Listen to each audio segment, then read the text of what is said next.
Good evening.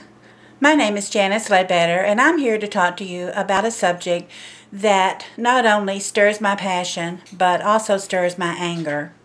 Animals are a welcome blessing to many of us in this country. A survey that was published on the Humane Society of the United States website shows that 39% of us are animal lovers and own at least one dog. However, the plight of homeless animals has reached epidemic proportions, not only across the world, but right here in our own backyards. We have become a throwaway society.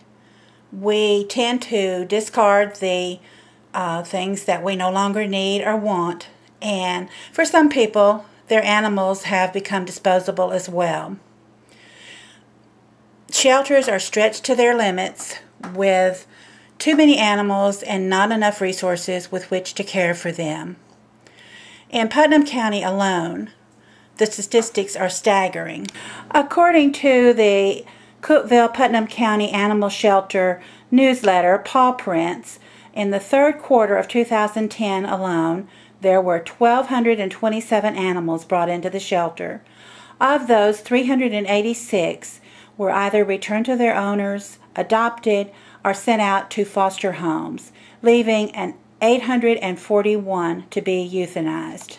Then there are also those animals who don't go to the Humane Society, but for lack of a better term, I call highway hobos. Those are the ones whose owners get tired of them and no longer want to care for them, so they dump them on the side of the road, at the end of the driveway of someone else's home, anywhere that they can shirk their own responsibilities. And I'd like to introduce you now to a few of my highway hobos. Honey is a purebred Rottweiler. When I found her, she was on the side of a busy highway. She had been beaten, suffered from a broken leg, serious skin infections, and she was starved nearly to death, weighing about half of what she should have. Annie was found at a construction site when she was barely old enough to eat solid foods and small enough to sit in the palm of my hand. Phoenix is the old man of my group. I also found him on the side of the road, scared to death and waiting patiently for his owner to return for him. Sadly, Phoenix lost his eyesight a few years after we got him, and now he has to stay indoors with us, but he has spent the last 12 years of his life knowing that he is loved and that he has a safe home. So I hope by now you're asking yourself how you can help these abused and neglected animals. There are many ways. If you have a local shelter, support it in any way you can. Monetary donations are always welcome, but so are offerings of food, bedding, towels, laundry detergent, bleach, old newspapers.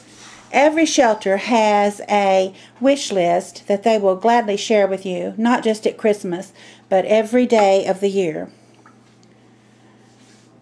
Volunteer at your local shelter or rescue organization. Extra hands and warm hearts are always welcome there. If you don't have a local shelter, become active in organizing one.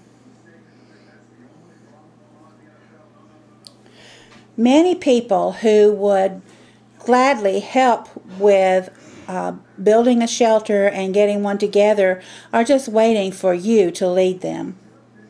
Consider becoming a rescue home.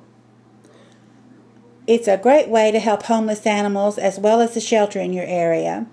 There are many private citizens who are guardian angels to homeless pets, taking them from shelters and almost certain death into their own homes to await a forever home. If you're thinking about adding an animal to your family, please consider adopting a shelter pet who might otherwise have no chance at life. And last but not least, spay or neuter your own cat or dog. Every animal rendered incapable of reproducing is a step closer to solving this horrendous problem. So to reiterate, there are unconscionable numbers of animals killed every day, of every week, of every month, of every year. Killed for asking nothing more than a loving home, a kind hand, and enough food to sustain them. Killed for having committed no crime except to be born. We can change this by volunteering a few hours of our time, by donating whatever we can to our shelters, by opening our homes to adoption of a shelter pet or for foster care of homeless animals, and most of all by spaying or neutering our pets to prevent further overpopulation of our animal friends. Thank you.